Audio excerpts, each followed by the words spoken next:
दोस्तों नई रिसर्च के हिसाब से भारत में 100 में से 40% महिलाएं या पुरुष हैं वो घुटने के दर्द से परेशान हैं और लगभग 100 में से 40% लोगों के साथ तो ऐसा होता है कि उनको बोल दिया जाता है कि उनको घुटने बदलवाने पड़ेंगे।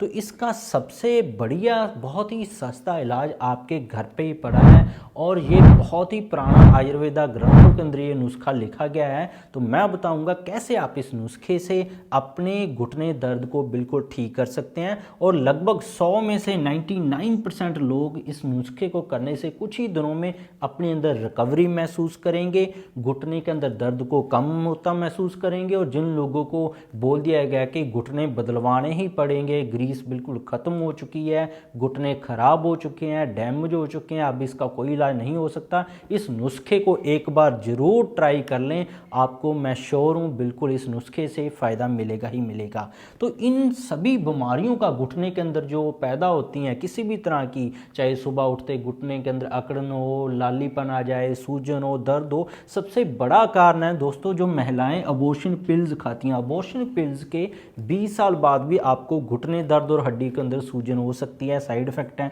जो लोग ब्लड थिनर पे हैं, यानी कि जो लोग खून पतला करने वाली मेडिसिन खा रहे हैं, हार्ट की मेडिसिन जो लगातार खाते हैं, तो उनके घुटने दर्द होना शुरू हो जाते हैं। तो दवाइयों के साइड इफेक्ट जब वो कम करेंगे, घुटने उनके दर्द चले जाएंगे।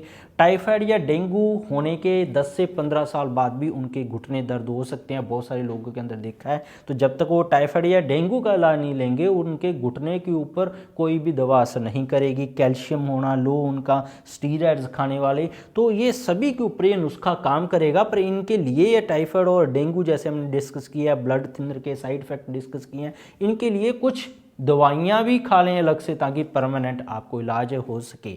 अगर आप हमारे चैनल पर नए हैं तो दोस्तों सब्सक्राइब कर लें डॉक्टर मनदीप दहिया चैनल को, ताकि आप तक हर वीडियो पहुंचती रहे। तो इसके लिए दोस्तों 2 तरीके के नुस्खे मैं आपको बताऊंगा। एक तो है 2 नुस्खे पीने के लिए, एक नुस्खा है लगाने के लिए। तो दोस्तों सबसे पहले घुटने के बारे में समझ लेते हैं। ये घुटने के ऊपर वाली हड्डी है, जो नीचे वाली हड्डी है। घुटने के आसपास एक थैली नुमा पैकिंग होती है दोनों हड्डियों में। अब ये हड्डियां दोनों एक दूसरे से ना घिसे, इसलिए बीच में ये ग्रीस बड़ी होती है।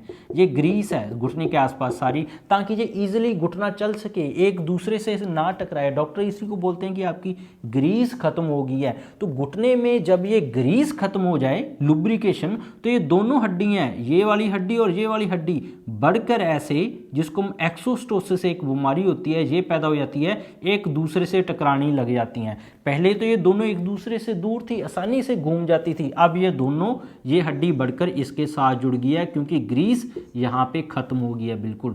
तो ग्रीस बनाने के लिए दोस्तों ये रेमेडी बहुत ज़्यादा काम आएगी, आपके स्वेलिंग को ठीक करेगी, लुब्रिकेशन को बढ़ाएगी। तो इसके लिए सबसे पहली जो होम रेमेडी आपके किचन में मौजूद है वो है दोस्तों मुलट्ठी।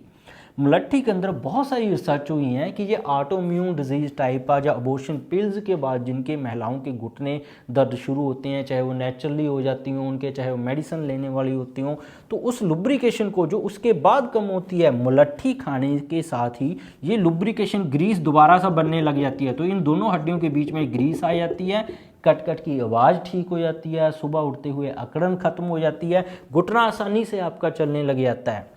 दूसरा इस नुस्खे के अंदर हमने यूज़ करना है दोस्तों पेपर लॉन्गम। पेपर लॉन्गम दोस्तों जिसको हम पिपला मूल देते हैं, इसके अंदर जो मॉडर्न रिसर्च हुई है, जो आयुर्वेदा ने बताया है कि ये एक तरह की घुटने की सूजन को ठीक करता है। तो जैसे ही 2 हड्डियां एक दूसरे के साथ टकराती हैं दोस्तों, तो सूजन आने लग जाती है, आराम करते हैं सूजन उतर जाती है। तो इसका दूसरा इफेक्ट ये पड़ता है कि ये भी लुब्रिकेशन को बढ़ाती है। जो ग्रीस आपके अंदर खत्म हो गई थी वो दोबारा से बढ़ने लग जाती है पूरी फुल स्पीड पे, 10x स्पीड हो जाती है ग्रीस बनने की। तो एक तो सूजन उतारती है, दूसरा पिपला मूल जो हमने डिस्कस की है बीमारी होती है एक्सोस्टोसिस की, हड्डियां बढ़कर एक दूसरे से यहाँ पे टकराने लग गई हैं अब। तो एक्सोस्टोसिस को पिपला मूल ठीक करती है और बहुत ही जल्दी इफेक्टिवनेस, ये पेन किलर है एक तरह का। तो जब इन दोनों को नुस्खों को आप करना शुरू करेंगे, बहुत ही जल्दी आपको सूजन के अंदर और ग्रीस के अंदर फ़ायदा मिलेगा, दर्द भी आपका चला जाएगा। तीसरा है अजवाइन ऑयल। अजवाइन ऑयल के अंदर दोस्तों ये कुदरती गुण है कि ये एंटी स्पाज्मोडिक है। आपने देखा होगा कि घुटने जब खराब होते हैं, घुटने के आसपास सूजन आना शुरू हो जाती है, सुबह उठते ही घुटना इतना सूज जाता है, थोड़ा सा चलने से घुटना अकड़ जाता है, सूज जाता है। तो ये इस सूजन को दूर करती है अजवाइन है जो, और घुटने के अंदर तक जब अजवाइन पहुंच जाती है तो अंदर से भी जो हड्डी टकराने का दर्द है उसको भी ये आराम करना शुरू कर देती है। ये रिसर्च में ऑलरेडी पब्लिश हो चुका है दोस्तों। अब चलते हैं कि इस नुस्खे को लेना कैसे है। तो 250 ml आप जो नॉर्मल तेल ले लें सरसों का, उसके अंदर लगभग 3 चम्मच अजवाइन के डालकर उसको पूरा पका दें जब तक वो काला ना हो जाए, धुआं ना निकल जाए अजवाइन के अंदर काला होकर। जब धुआं निकल जाए, काली हो जाए अजवाइन, इसको छान लें और उस तेल को सुबह दोपहर शाम 3 टाइम सारे घुटने के आसपास मालिश करें। काफ़ी सारे लोगों को देखा गया है, 100 में से 70% लोगों को तो अकेला अजवाइन तेल से ही सही तरीके से बनाया तो आराम मिल गया है, उनको बाकी कोई भी रेमेडी खाने की ज़रूरत नहीं पड़ेगी।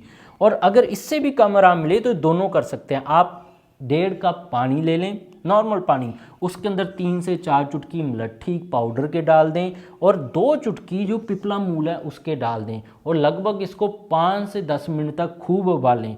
उबालने के बाद इसको आप छान लें और इस चाय को आप सुबह और शाम को पीना शुरू कर दें दोस्तों। तो कुछ ही दिनों में आपका दर्द भी खत्म हो जाएगा, घुटने बदलवाने की ज़रूरत भी नहीं पड़ेगी। और इस नुस्खे को लगभग आप 30 दिन तक कंटिन्यू करते रहें, तब आपको पता लग जाएगा। आगे करने की भी ज़रूरत नहीं है, हो सकता है आपके घुटने पूरी तरह ठीक हो जाएं। बाकी अपने इन टेस्ट भी करवा लें, टाइफाइड, डेंगू, काफ़ी सारे लोगों के प्लेटलेट अगर 1.5 लाख से नीचे रह रहे हैं तो उनके ऊपर ये नुस्खा काम तो करेगा पर पूरा परमानेंट नहीं ठीक हो पाते हैं, क्योंकि जब तक उनके प्लेटलेट नहीं बढ़ाते हम 1.5 लाख से ऊपर, तब तक उनको कोई भी नुस्खे काम नहीं करते हैं। अपने टेस्ट करा लें, इनकी जांच भी करवा लें किस तरह की घुटने की बीमारी है। बाकी बहुत सारे लोग इस नुस्खे से ठीक हुए हैं दोस्तों। इस नुस्खे को सबसे बड़ी बात है कि इन दिनों में आपने ध्यान रखना है, करने के दौरान कुछ चीज़ों का खाने पीने में भी ध्यान रखना है। जैसे आपने फर्मेंटेड फूड नहीं खाना है।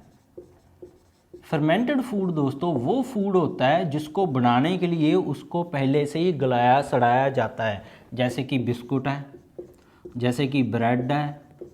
तो इन दोनों को खास करके 2 से 3 दिन तक गलाया सड़ाया जाता है, जहाँ 1 दिन तक गलाया सड़ाया जाता है। तो ये गलने सड़ने के बाद जो बिस्कुट, भुजिया, ब्रेड बनते हैं, जहाँ कोई भी चीज़ 1 दिन से पुरानी हो जाती है उसके अंदर फर्मेंटेशन हो जाती है।